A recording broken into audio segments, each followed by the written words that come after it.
धनु राशि वाले बंधु, आप सभी का बहुत बहुत स्वागत है। हृदय से अभिनंदन, आभार। धनु राशि वालों, आपकी अढ़ैया शनिदेव की चल रही है। ये कार्यक्रम आपके लिए बेहद आवश्यक है, इसे पूरा जरूर देखना। बंधुओं, एक बात तो निश्चित है कि जो भी व्यक्ति आज इस कार्यक्रम में बताई गई बातों को पूरी तरीके से समझ जाएगा, उन्हें अपने जीवन में उतार लेगा, उस व्यक्ति के जीवन में दरिद्रता हमेशा के लिए समाप्त हो जाएगी। पितरों का आशीर्वाद, उसके आराध्य देवता का आशीर्वाद उसे प्राप्त होगा, क्योंकि आज के इस कार्यक्रम में एक ऐसी विचित्र प्रश्नोत्तरी चलेगी, समस्याओं का ऐसा गूढ़ समाधान आपको दिया जाएगा जो अब तक आपने कभी ना तो सुना है और ना ही आपको किसी ने बताया है। इन बातों को जिसने भी जीवन में उतार लिया, उसके जीवन में 101% गारंटी के साथ समस्याओं के समाधान हुए हैं और उसके कर्म कटकर उसके जीवन में शुभ घटनाओं का आगमन हुआ है। कह सकते हैं कि सौभाग्य के दरवाजे खुले हैं। अब हम जानते हैं कि आप ऐसी बातों को पहले भी कई बार सुन चुके हैं, जिसमें वादे बड़े बड़े किए गए, लेकिन उनके प्रतिफल, उनके निष्कर्ष ना के बराबर ही मिले हैं। इस वजह से ये बातें सुनकर आपको कोई खास आश्चर्य नहीं होता, उत्सुकता मन में नहीं जागती। लेकिन हम आपको यकीन दिलाते हैं कि आज इस कार्यक्रम में जो भी बातें हम आपको बता रहे हैं, उनमें बहुत सारी बातें तो पूरी तरीके से शास्त्र की गहराइयों से निकाली गई हैं। कई पुराणों के बारे में विस्तृत वर्णन करने के साथ साथ हम आपको समझाएंगे भी कि ये कैसे कार्य करती हैं चीजें, और सबसे बड़ी बात कि महामाई की दिव्य अनुभूतियों पर आधारित हैं।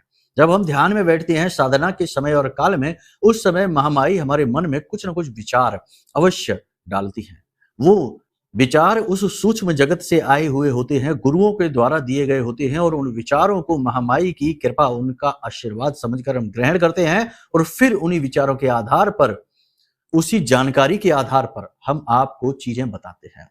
अगर आप इन चीजों को पूरे भाव के साथ समझें, देखो भाव अत्यंत आवश्यक है, क्योंकि हम जिस चीज के बारे में बात कर रहे हैं, यानी जीवन के संकट और इनके निदान, ये भौतिक जगत की क्रियाओं से तो संभव ही नहीं है, क्योंकि भौतिक जगत तो बनाई है पीड़ाएं प्राप्त करने के लिए। अगर इस भौतिक जगत में आपको सुख प्राप्त करना है तो आपकी आध्यात्मिक उन्नति होना अत्यंत अनिवार्य है। यदि आप चीजों में ही उलझे रह जाएंगे तो आप ऐसे कुचक्र में फंसेंगे कि आप कभी सुखी नहीं हो सकते। चाहे लाखों करोड़ों की दौलत ही क्यों ना आपके जीवन में आ जाए, हर एक चीज आपके जीवन में आ जाए, तब भी आपके दुख के कारण आपके पास चिपके ही रहेंगे, वो आपसे दूर कभी नहीं होंगे।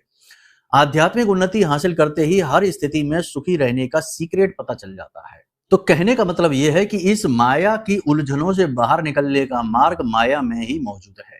जरूरत है तो सही ज्ञान और अपनी आत्मिक उत्थान और गुरु का सही साथ मिल जाने की। जब इतनी चीजें एक साथ मिलती हैं तो जातक स्वतः ही प्रसन्न रहने लगता है, आनंद की स्थिति में जाता है। याद रखना कि सुख का विपरीत दुख है, खुशी का विपरीत दुखी होना है, लेकिन आनंद का कुछ भी विपरीत नहीं है। आनंद अपने आप में पूर्ण है, तो आनंद की स्थिति उत्पन्न होती है। तो आज के इस कार्यक्रम को देखकर वही सारी चीजें, अनुभूतियां आपको हासिल होंगी, हमारे जीवन का अनुभव आपको प्राप्त होगा और कुछ सटीक उपाय और क्रियाएं आपको मिलेंगी जो पितृपक्ष समाप्त होने से पहले पहले आपके जीवन में पॉजिटिविटी लाने की गारंटी है। उम्मीद करते हैं सारी बातें आप समझ रहे हैं। 5 बड़ी भविष्यवाणियां भी बताएंगे, समय और काल में कहां शक्ति छुपी है जिसका आप उपयोग कर सकते हैं, ये भी आपको समझाएंगे। सारी बातें बेहद महत्वपूर्ण हैं, बस अंत तक बने रहना, ये आपकी ड्यूटी है। हमारी ड्यूटी है हम आपको श्रेष्ठतम देंगे, आपकी ड्यूटी है आपको उसे ले लेना है। कॉपी पेन लेकर बैठना, कुछ जगह पर आपको चीजें नोट भी करनी पड़ सकती हैं। सारी बातें आपने समझ ली हैं। अब चलिए महामाई को याद करते हैं, उनका अभिवादन करते हैं। कमेंट बॉक्स में पूरे भक्ति भाव के साथ लिख डालिए, जय मां भद्रकाली कृपा करो। महामाई निश्चित तौर पर आपके ऊपर कृपा कर ही चुकी हैं, तभी ये कार्यक्रम एक संकेत के रूप में आपके जीवन में आया है कि इसे ग्रहण कर लो, इसे मिस नहीं करना। भाव यदि माई के लिए और गहरा है तो कमेंट में ये भी लिखिए कि मैं भी माई के परिवार का हिस्सा हूं। बंधु, हम आपको एक बार फिर से बता दें कि 22 सितंबर से नवरात्रि प्रारंभ हो रही हैं। विशेष नवरात्रि है, इसमें विशेष अनुष्ठान किए जाएंगे। 9 दिनों तक लगातार महाअनुष्ठान किया जाएगा। भीषण से भीषण, विषम से विषम परिस्थिति से बाहर निकालने की शक्ति नव देवियों के पास है, इसीलिए नव देवी की शरण में जाने से बेहतर कुछ भी नहीं है। तो आपको यदि इस महानुष्ठान में भाग लेना है तो संपूर्ण जानकारी आपको वीडियो में दिए गए नंबरों से प्राप्त हो जाएगी। और ये बताने का उद्देश्य हमारा ये नहीं कि आप शामिल हों, ये मजबूरी है, नहीं। आप नहीं भी शामिल होंगे तब भी हम अपना कर्म करेंगे, क्योंकि हमारा तो उद्देश्य यही है, माई की सेवा करना, साधना के बल को बढ़ाना और माई के पवित्र चरणों में विलीन हो जाना, इस मृत्यु और जीवन के कुचक्र से बाहर निकल जाना। तो बस हम तो करेंगे ही, आपको भी यदि कुछ लाभ लेना है, कुछ परसेंटेज आपको भी चाहिए, तो आप भी आ जाइए, स्वागत करते हैं आपका। ठीक है, चलिए बंधुओं, अब कार्यक्रम में आगे बढ़ते हैं। कहते हैं 5 बड़ी भविष्यवाणियों की चर्चा। जय माई की। बंधुओं, ज्योतिष और तंत्र विद्या के क्षेत्र में आचार्य अमित एक जाना माना नाम है। पूज्य गुरुदेव के साधनाओं और ज्योतिष विद्या के अनुभव बेहद दिव्य है। जी हाँ, पूज्य गुरुदेव ने जिसकी भी कुंडली का विश्लेषण किया और कुंडली के अनुसार उसे सटीक उपाय व महामाई माँ बगलामुखी की विशेष कृपा दी, उसके जीवन में सकारात्मक बदलाव तो आए ही है। फिर चाहे समस्या कितनी ही कठिन क्यों ना हो, समाधान तो अवश्य हुआ है। अब ऐसे में यदि आप भी अपने जीवन की किसी बड़ी समस्या से जूझ रहे हैं, जैसे कि कर्जा बढ़ता ही जा रहा है, काम धंधा और व्यापार सब रुक चुका है, रिश्ते नातों में तनाव हद से ज्यादा बढ़ गया है, पूरा जीवन ही नकारात्मकताओं से भर गया है, तो ऐसे में यही सही समय है जब आप श्रेष्ठ गुरु से मार्गदर्शन प्राप्त करें और जीवन के अंधकार को समाप्त कर दिव्य प्रकाश की ओर कदम बढ़ाएं। वीडियो में दिए गए नंबरों पर तुरंत संपर्क करिए और अपनी कुंडली का विश्लेषण व समाधान पूज्य गुरुदेव के द्वारा करवा लीजिए। देर ना करें, आपके देवी देवताओं के आशीर्वाद से ये मौका खुद चलकर आपके पास आया है, इसे गंवाना नहीं है। अभी फोन करें और गुरुदेव से मार्गदर्शन प्राप्त करें। महामाई आपका कल्याण करें। धन्यवाद। सबसे पहले आपको हम बता दें कि चंद्रमा अच्छी स्थिति में गोचर कर रहे हैं आपके चार्ट में। इस अच्छी स्थिति का पहले तो उच्च की राशि में, फिर मित्र राशि में गोचर है और उसके बाद स्व राशि में गोचर है। यानी आने वाला समय और काल 5 से 7 दिनों का बहुत अच्छा है। मन आपका मजबूत रहेगा, निर्णय लेने की क्षमता आपकी बढ़ेगी। सूर्य देवता का भी गोचर बहुत पॉजिटिव होने जा रहा है। केतु से सूर्य देवता का रिश्ता जो है ना वो समाप्त होने जा रहा है, संबंध समाप्त होने जा रहा है। तो ये कहीं ना कहीं पॉजिटिव स्थिति आपके जीवन काल में, आपके चार्ट में बनने जा रही है। आपको इसका लाभ मिलेगा। 3-4 तरीके से इसके लाभ आपको समझ में आएंगे। पहला कि मानसिक तौर पर आप मजबूत महसूस करेंगे, निर्णय लेने की क्षमता तो बेहतर होगी ही, भले बुरे का सही ज्ञान होगा आपको और अपने और परायों का भी सही ज्ञान आप हासिल कर पाएंगे। जो भी आपको पीड़ाएं पहुंचाने की सोच रहे हैं, यानी कि आपकी पीठ के पीछे बुराई करते हैं, आपका अहित करना चाहते हैं, आपके छिपे हुए शत्रु हैं, वे पूर्ण रूप से निष्फल हो जाएंगे। और सबसे बड़ी बात यह है कि आपके जीवन में धन का आगमन होगा, अपॉर्चुनिटी, मौके अवसरों का आगमन होगा। यदि आप जॉब बदलना चाहते हैं तो ये समय बहुत अच्छा है। आपको नई जॉब के ऑफर मिलेंगे, विशेष ऑफर मिलेंगे। आप चाहें तो इस समय और काल का पूर्ण उपयोग कर सकते हैं, अपनी जॉब बदल सकते हैं, नए बिजनेस की शुरुआत कर सकते हैं। समय अच्छा है। फिर भी हम आपको ये कहेंगे कि किसी भी नए काम की शुरुआत अभी आप ना करें। पितृपक्ष चल रहा है तो ज्यादा बेहतर है रोक कर रखें। 22 तारीख से नवरात्रि प्रारंभ होंगे, उस समय पर आप करेंगे तो सर्वश्रेष्ठ फल प्राप्त होंगे। फिलहाल जीवन शैली में बदलाव में कोई समस्या नहीं, वो आप कर सकते हैं। लेकिन इससे पहले भी हम आपको एक सलाह दे दें कि जीवन में कोई भी बड़ा बदलाव करने से पहले, जैसे नौकरी बदलना चाहते हैं, कार्यस्थल पर परिवर्तन करना चाहते हैं, कुछ भी करना चाहते हैं, तो अपनी कुंडली अवश्य दिखाएं। क्योंकि जो हम भविष्यवाणियां बता रहे हैं वे तो सामान्य भविष्यवाणियां हैं, राशिगत हैं।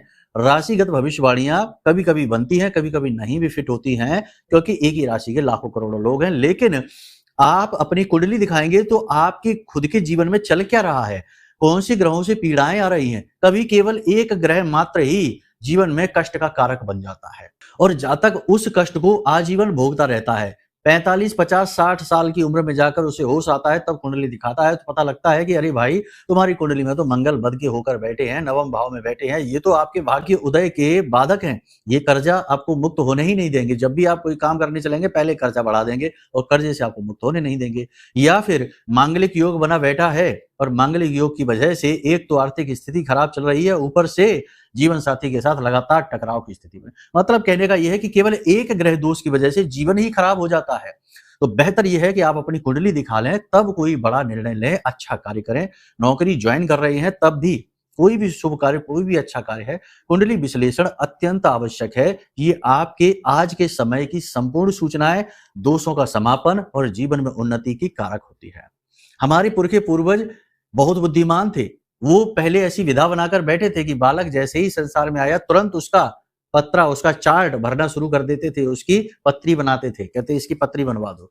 लेकिन अब तो लोग नहीं करवाते, ये सब लिख के रख लेते हैं लेकिन करवाते नहीं हैं। लेकिन आप करवा लीजिए, ठीक है।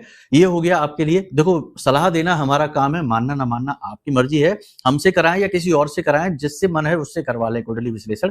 हम नहीं कहते कि हमारे ही पास आओ, हमें लालच नहीं है, बस हम मार्गदर्शन दे रहे हैं क्योंकि हमारा ये काम है, यही हमारी माई ने हमको सेवा दी है, तो हम इसलिए आपको ये बताते हैं, ठीक है।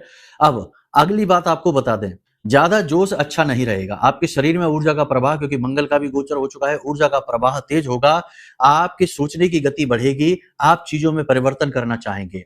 रिश्ते नातों में भी आपको संतुलन की आवश्यकता रहेगी, क्योंकि आप कठोर शब्दों का प्रयोग करेंगे, नियम संयम का बहुत कठोरता से पालन करेंगे। जैसे आप चल रहे हैं वैसे ही चाहेंगे कि आपके जानने वाले, आपके रिश्तेदार, आपके जीवन साथी वैसे ही चलें, लेकिन ऐसा तालमेल बन पाना जरूरी नहीं है। वे अलग तरीके से चलेंगे, उनका जीवन, उनका विचार, उनकी दिशा अलग है। आप किसी पर भी हक ज्यादा जताने की कोशिश ना करें, एक सीमा में ही रहें, ठीक है। कहने का मतलब ये है कि आप ज्यादा जोश में आकर किसी पर ज्यादा प्रभाव जमाने लगेंगे, अपना हक समझकर किसी से कोई बात कहेंगे, लेकिन आपकी बात गलत साबित हो जाएगी। आपका हक तो चला ही जाएगा, लेकिन आपके रिश्ते में भी थोड़ी खींचतान, थोड़ी उथल पुथल हो जाएगी, मन आपका खराब हो जाएगा। आप भावुक इंसान हैं। यदि आप इस तरह से आत्म नियंत्रण खोएंगे और आपका मन अगर एक बार खराब हो गया तो वो कई दिनों तक आपके मन में बात उलझी रहती है। अचानक से कोई बड़ा खर्चा आएगा, आ जाने दो, कोई दिक्कत नहीं, आप तैयार हैं। खर्चा फिजूल खर्ची में नहीं होगा, किसी जरूरी जगह पर ही खर्चा होगा। आपको पार्टनरशिप के ऑफर मिल सकते हैं, बिजनेस आपका ठीक ठाक चलने लगेगा, गति इसमें आने लगेगी। केवल आपको अपनी भावनाओं पर नियंत्रण रखना होगा। जो भी निर्णय आप लें, जोश में कम, होश में आकर लें। किसी की बातों में आकर कोई भी कार्य आप ना करें और वाणी पर अपना नियंत्रण पूरी तरह से बनाकर रखें। योग, प्राणायाम, कसरत आदि आप अवश्य करें। स्वास्थ्य का ध्यान रखना बेहद आवश्यक है। 3 जगह से परेशानी आपको आने वाले 3 से 5 दिनों में आएगी। पहली परेशानी आएगी कि कोई व्यक्ति आपको बुरी खबर सुनाएगा। दूसरी परेशानी आएगी कि स्वास्थ्य को लेकर आपको कष्ट हो सकता है, यानी अचानक से आपकी तबीयत खराब हो सकती है। तीसरी परेशानी आएगी कि लोग आपकी छवि खराब करने की कोशिश करेंगे, बिना मतलब में आपके पीछे षड्यंत्र रचेंगे, आपके खिलाफ बोलेंगे, बातें बनाएंगे और आपको बदनाम करने की कोशिशें करेंगे। लेकिन आप इन सब चीजों से अच्छी तरीके से निपट सकते हैं यदि आप अपने आप को शांत रख सके, यदि आप अपने ऊपर पूरा नियंत्रण बनाकर रख सके। भावनात्मक नियंत्रण की बात हो रही है ये, ठीक है। दूसरों के जीवन में क्या चल रहा है, जरूर से ज्यादा इसके बारे में सोचना छोड़ दें, अपने बारे में सोचें। हम हर बार यही कहते हैं कि स्वार्थी बन जाइए, अपना अर्थ ढूंढिए। आपकी अपनी जीवन यात्रा है, आपके साथ भले ही आपके रिश्तेदार हो, आपके प्रेमी हो, आपके मित्र हो, पूरा भरा पूरा समाज हो, लेकिन सब अपनी स्वतंत्र यात्रा में लगे हुए हैं। सबके अपने सुख हैं, सबके अपने दुख हैं। आपके साथ केवल उनका एक सहयोग मात्र का रिश्ता है। जरूरत से ज्यादा किसी दूसरे के जीवन में दखलंदाजी आपके दुख का कारण बनेगी।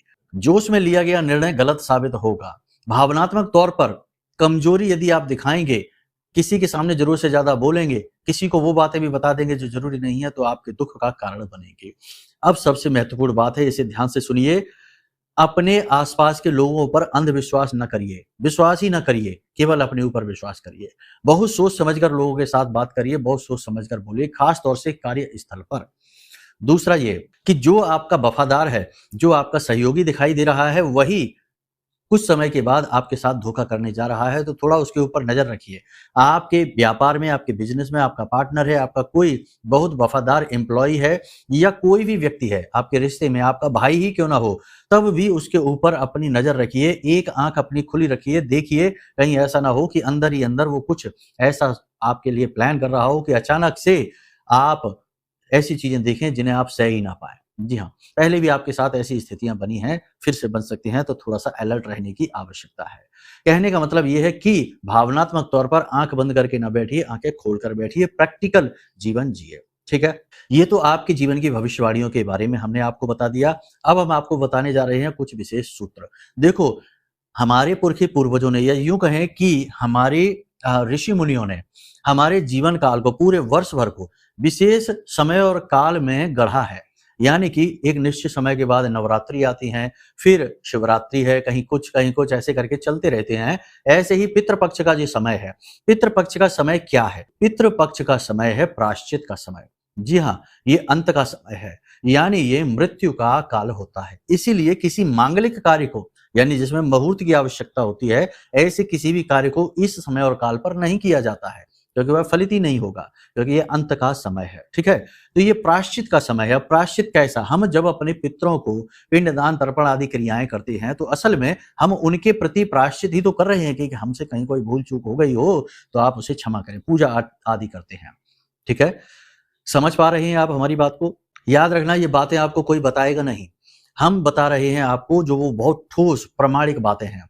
अब आपको क्या करना है? पहले तो देखो अपने भाव को, जो भी समय काल पितृपक्ष का गुजर गया उसे जाने दो। अब जो है उसमें आपको प्रतिदिन सुबह जब आप सोकर जागें तो अपने जीवन के लिए, अपने आसपास के परिवेश के लिए, जो भी कुछ आपको अपने पितृ पूर्वजों से मिला, ज्ञान, बुद्धि, बल, जो भी कुछ मिला, उस सब के लिए अपने पितरों को धन्यवाद अवश्य दें। ठीक है, ये बेहद आवश्यक है। ऐसा करने से आपका भाव परिवर्तित होना शुरू हो जाएगा और दिन के शुरुआत से ही, प्रारंभ होने से ही पितरों की कृपा आपके साथ रहनी शुरू हो जाएगी। अब आप सुनिए, दोपहर को लगभग 11:30 बजे से 12:15 बजे तक का समय जो होता है, इसे कुतप बेला कहा जाता है, कुतप काल कहा जाता है। 24 घंटे में 30 मुहूर्त होते हैं, 48 मिनट का मुहूर्त होता है और दिन के समय 15 और रात्रि के समय 15 मुहूर्त होते हैं। आप समझ ही रहे होंगे, मुहूर्त तो आपने सुना ही होगा, 48 मिनट का एक मुहूर्त होता है, तो ऐसा ही एक मुहूर्त होता है जिसे कुतप बेला कहा जाता है। पितरों के लिए कोई भी कर्म जब किया जाता है तो वो इस कुतप बेला में यदि कर दिया जाए तो वह सीधा पितरों से जाकर जुड़ जाता है, यानी कि इस बेला का सीधा संबंध पितरों से है। पीपल के वृक्ष का, यानी इस कुतप बेला में, शास्त्रों में कहा जाता है कि कुतप बेला में पीपल के वृक्ष के नीचे पितरों का वास होता है। पीपल का वृक्ष ऐसा है जिसमें कई प्रकार की देवी देवताओं का वास होता है। एक तरफ तो लक्ष्मी और दूसरी तरफ अलक्ष्मी का भी वास इसमें माना जाता है। तो आप समझिए, तो अब आपको क्या करना है, ध्यान से सुनिए। सबसे पहले तो आप जब सुबह सोकर जागे तो अपने पितरों को आभार व्यक्त करें और मन में इस मंत्र को बोले, मन में बोले, ओम पितृ देवताभ्यो नमः, ओम पितृ देवताभ्यो नमः। इस प्रकार से बोले, 3 बार बोले। उसके बाद बोले ओम स्थान देवताभ्यो नमः, ओम स्थान देवताभ्यो नमः। 3 बार इस मंत्र को बोले और फिर बोले ओम कुल देवताभ्यो नमः, ओम कुल देवताभ्यो नमः। 3 बार इस मंत्र को बोले, यानी 3 बार इन मंत्रों को आपने बोला, मन में बोलना है, उच्चारण नहीं करना, अपने बिस्तर पर बैठे बैठे ही करना है। उसके बाद थोड़ी देर के लिए आंखें बंद करके ध्यान की मुद्रा में बैठना है। कुछ भी सोचना विचारना नहीं है, मोबाइल फोन नहीं देखना है, मन को शांत रखना है। उसके बाद स्नान आदि करने, अपना नित्य कर्म से मुक्त होकर स्नान आदि करने जाना है, सूर्य देवता को अर्घ देना है और उसी के साथ साथ पितरों को भी तर्पण देना है। पितरों को तर्पण देने के लिए क्या करना है, कोई भी लोटा ले लीजिए एक, और उस लोटे में स्वच्छ जल डालिए, थोड़ा सा गंगा जल डालिए, थोड़े से चावल डालिए, थोड़े से काले तिल डालिए, थोड़ा सा कच्चा दूध डालिए, यदि हो सकता है तो कच्चा दूध डालिए, और एक सफेद पुष्प यदि मिल जाता है तो डाल दीजिए, ना मिले कोई बात नहीं, थोड़ा सा मीठे के लिए गुड़ डाल दीजिए। अब आपको दक्षिण की ओर मुख करके अपने पितरों को जल देना है। पितरों को जल देते समय ओम सर्व पितृ देवताभ्यो नमः, ओम सर्व पितृ देवताभ्यो नमः, ओम सर्व पितृ देवताभ्यो नमः, सभी पितरों को नमः, ये क्रिया करनी है। ये बेहद आवश्यक है, जल से ही पितरों का बल बढ़ता है, तो आपको ये क्रिया करनी है। अब रामबाण उपाय आ गया, इसे आप ध्यान से समझिए। ये 2 क्रियाएं तो करनी ही है, तीसरी क्रिया और करनी है, यह अत्यंत आवश्यक है। जो कुतप काल हमने कहा, उसी कुतप काल में आपको ये क्रिया करनी है। सबसे पहले देखो, पंचबली दान। पंचबली दान क्या होता है? 5 जीवों को भोजन कराना पितृकाल में पंचबली दान कहा जाता है। शास्त्रों में शिव पुराण ले लो, चाहे गरुड़ पुराण ले लो, इसका बेहद महत्व है। जो पंचबली दान करता है उसके पितृ चाहे किसी भी स्थिति में हो, चाहे उनका बंधन कर दिया गया हो, चाहे पितरों का दोष लगा हो, सब कुछ समाप्त हो जाता है। तो पंचबली दान क्या है, ध्यान से समझिए, फिर इसे कैसे करना है ये बताते हैं, ध्यान से समझिए। पंचबली दान में गाय, कुत्ता, कौआ, चींटी यानी कीट पतंगे होते हैं, और ब्राह्मण, इन 5 जीवों को भोजन कराना होता है। तो ब्राह्मण के लिए तो आप सीधा निकाल दीजिए, यानी एक प्लेट लीजिए, उसमें थोड़ा सा अन्न, आटा वगैरह निकाल दीजिए, एक सिक्का रख दीजिए 5 या 10 रुपए का, ब्राह्मण के लिए हो गया। ये प्रतिदिन का नियम है और आपको कुतप काल में ही ये करना है, यानी कि 11:30 से 12:15 बजे के बीच में। ये निकाल दिया आपने, ब्राह्मण के लिए ये सीधा जाएगा। अब गाय के लिए रोटी निकाल दीजिए, गाय मिले या ना मिले, रोटी निकाल दीजिए, कुत्ते के लिए रोटी निकाल दीजिए, चींटियों के लिए कौवे के लिए रह गया तो कौवे के लिए भी एक छोटी सी रोटी निकालकर और घर की छत पर आप रख दीजिए, ठीक है। अब चींटियों के लिए, तो चींटियों के लिए आपको क्या करना है कि थोड़ी सी आटा और उसमें थोड़ी सी चीनी मिला देनी है, आटे को भून लेना है, इसे पंजीरी कहते हैं। इस आटे को आपको एक नारियल लेना है, उसको खोल लेना है ऊपर से, उसके अंदर भरकर और इसे ले जाकर पीपल के वृक्ष के नीचे थोड़ा सा गड्ढा खोदें और उसमें दबा दें और नारियल का मुख खोल दें। इससे चींटियां भोजन करेंगी। ये प्रतिदिन की जाने वाली क्रिया है। जी हाँ, आप सोचेंगे कि रोज इतनी मेहनत कैसे करेंगे? आपको रोज ये मेहनत करनी ही होगी। सौभाग्य ऐसे नहीं प्राप्त होता है, याद रखना। अगर सिर्फ मेहनत करने से, दिमाग लगाने से, पैसा लगाने से जीवन में सुख समृद्धि आती तो अब तक आपके जीवन में आ गई होती। आपने ये सब खूब लगाया है। जरूरत है अपने सितारों को अपने पक्ष में करने की, देवताओं की कृपा आशीर्वाद प्राप्त करने की। और श्रीमद् भागवतम की कथा कहती है कि पितृ देवता आपके प्रथम देव हैं, यानी प्रथम गण हैं। अगर आप अपने प्रथम गणों को ही सुखी नहीं कर सकते तो अन्य किसी देवी देवता की गणों की आपको कृपा प्राप्त हो ही नहीं सकती है। तो आपको पितरों को प्रसन्न करने का ये सुनहरा मौका मिल रहा है, आप ये करिए। वहीं पीपल के वृक्ष के नीचे आप सरसों के तेल का एक दीपक जलाइए और वहीं पर पीपल की पेड़ की जड़ में आप जल समर्पित करिए। साधारण जल बिल्कुल समर्पित कर दीजिए और थोड़ी देर के लिए वहीं बैठकर 10 से 15 मिनट के लिए वहीं पर बैठकर पितृ गायत्री मंत्र का उच्चारण कर लीजिए। अब पितृ गायत्री मंत्र क्या है आप समझो। गायत्री जो है ना वो ऐसी देवी हैं जो कि भयानक से भयानक, बुरी से बुरी स्थिति से बाहर निकालने की क्षमता रखती हैं। देवियों में सर्वोपरि इन्हें कहा जाता है। सभी देवी शक्तियां इनके अंदर समाहित होती हैं, ठीक है ना। कह सकते हैं कि सभी देवियों का एक रूप गायत्री है। तो अब हर एक मंत्र में गायत्री का जब अनुमोदन किया जाता है तो पितृ गायत्री बन जाता है। तो पितरों का यह विशेष मंत्र है जिसे पितृ गायत्री कहते हैं। यह बेहद शक्तिशाली मंत्र बन जाता है। इस मंत्र का आपको उच्चारण करना है। मंत्र आपके मोबाइल की स्क्रीन पर दिखाई दे रहा है, हम आपको बोलकर भी बता देते हैं। ओम पितृगणाय विद्महे जगत धारणी धीमहि तन्नो पित्रो प्रचोदयात्। ये मंत्र हमने आपको बोलकर भी बता दिया है। इस मंत्र का आपको उच्चारण करना है। इसी के साथ साथ देवी की साक्षात कृपा अपने जीवन में लाने के लिए, देवी का प्रेम, उनका आशीर्वाद अपने जीवन में लाने के लिए आपको देवी के लिए विशेष अनुष्ठान तप करने चाहिए। लेकिन इस भौतिकवादी जीवन में अनुष्ठान तप करना इतना आसान नहीं है, क्योंकि रोजी रोटी भी कमानी है। तो इसी समस्या के, क्योंकि हर इंसान नहीं कर सकता महामाई को प्रसन्न, तो हमने अपनी साधना बल से हमारी जो आराध्य देवी हैं महामाई माँ बगलामुखी, उनका महारक्षा कवच निर्मित किया है जो कुछ इस प्रकार से दिखाई देता है। आप इस महारक्षा कवच को ऑर्डर कर सकते हैं। यही सही समय और काल है जब आप इस महारक्षा कवच को ऑर्डर करके देवी की साक्षात कृपा और आशीर्वाद प्राप्त कर सकते हैं। याद रखना कि ये भाव से जुड़ा हुआ है। कुतर्क करेंगे, उल्टी सीधे विचार मन में लेकर आएंगे तो बिल्कुल ऑर्डर ना करें, आपके लिए है ही नहीं ये। पहले मन को शुद्ध करिए, चित्त को शुद्ध करिए। बहुत ही छोटी सी दक्षिणा में इस कवच को हम आपको उपलब्ध करा रहे हैं, जो इसका निर्माण मूल्य ही है, ठीक है। बेचना नहीं है, बेचना होता तो इसकी दक्षिणा बहुत बड़ी कर देते हैं हम, लोग ये कर भी रहे हैं। लेकिन कोई बात नहीं है, ये सारी बातें समझने की हैं, भाव की हैं। महामाई की सीधी कृपा और आशीर्वाद आपको इससे प्राप्त हो जाएगी, ये बात की गारंटी है। हमने अपनी साधना का बल दिया है, विशेष मंत्रों से इसे जागृत किया है। जब आप इसे खुद धारण करेंगे तो आपको महसूस होगा ये किस प्रकार की शक्ति को लेकर आया है, ठीक है। तो आप ये भी कर सकते हैं। बाकी जो हमने बातें बताई हैं कार्यक्रम में, इन बातों को जीवन में उतारिए, आचरणों पर विशेष कार्य करिए, क्योंकि पितरों को गलत आचरण बिल्कुल भी पसंद नहीं है। असल में आज के समय में 70 से 80% लोगों के जीवन में पितृदोष लगा हुआ है। जी हाँ, आश्चर्य होगा आपको ये जानकर। और पितृदोष लगा ही इसलिए है कि घर में उल्टे सीधे नशीले पदार्थों की बोतलें रखी हैं, उल्टे सीधे कर्म हो रहे हैं, लोग जाने क्या क्या कर रहे हैं, पैसा कमाने के लिए अपना दीन ईमान तक बेचने में लगे हुए हैं। पूजा पाठ आराधना भी लोग इसीलिए कर रहे हैं कि भगवान से भी मांगने में लगे हुए हैं। यानी हर जगह से केवल और केवल लालच झलक रहा है। लोगों की वासनाएं, इच्छाएं इतनी बढ़ गई हैं कि ना अब रिश्तों का महत्व है, ना चीजों का महत्व है, यहाँ तक कि भगवान का भी कोई महत्व नहीं है। अगर भगवान कुछ दे नहीं पाते हैं तो लोग भगवान को भी उल्टा सीधा कहने लगते हैं, पूजा पाठ बंद कर देते, कह देते हमें तो कुछ मिला नहीं, छोड़ो, कोई मतलब नहीं। तो आप समझिए कि ये कैसा युग है, भयंकर विनाशकारी नकारात्मक युग है ये। तो ऐसे युग में अपने आप को बचा कर रख पाना, अपने आचरणों को शुद्ध रख पाना बेहद मुश्किल है।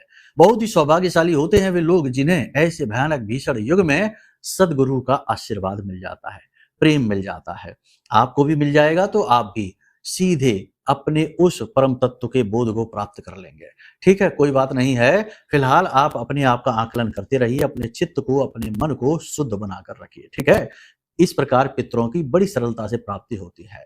उम्मीद करते हैं सारी बातों का आप उपयोग कर पाएंगे, इन्हें आप समझ पाएंगे और इन बातों का आपको लाभ भी प्राप्त होगा। अगर आपने सब कुछ ठीक से समझ लिया तो लाभ तो 100% मिलेगा। ठीक है, चलिए बंधुओं, कार्यक्रम को यहीं विराम देते हैं। माई के प्रति अपनी आस्था और विश्वास जरूर बनाकर रखिए, क्योंकि आपका उद्धार तो माई माँ बगलामुखी ही करेंगी। ठीक है, प्रेम से बोलिए जय माई की, जय माँ बगलामुखी। हमारे प्रिय और परम पूज्य आचार्य जी ने अपनी साधनाओं के अनुभवों पर आधारित शक्तिशाली उपाय और क्रियाओं के माध्यम से हजारों लोगों के जीवन को पूरी तरह से बदला है। आचार्य जी के द्वारा बताया गया हर एक उपाय इतना सटीक और कारगर होता है कि जो भी इसे पूरे भाव के साथ कर लेता है उसे साक्षात महामाई की कृपा और आशीर्वाद प्राप्त हो जाती है।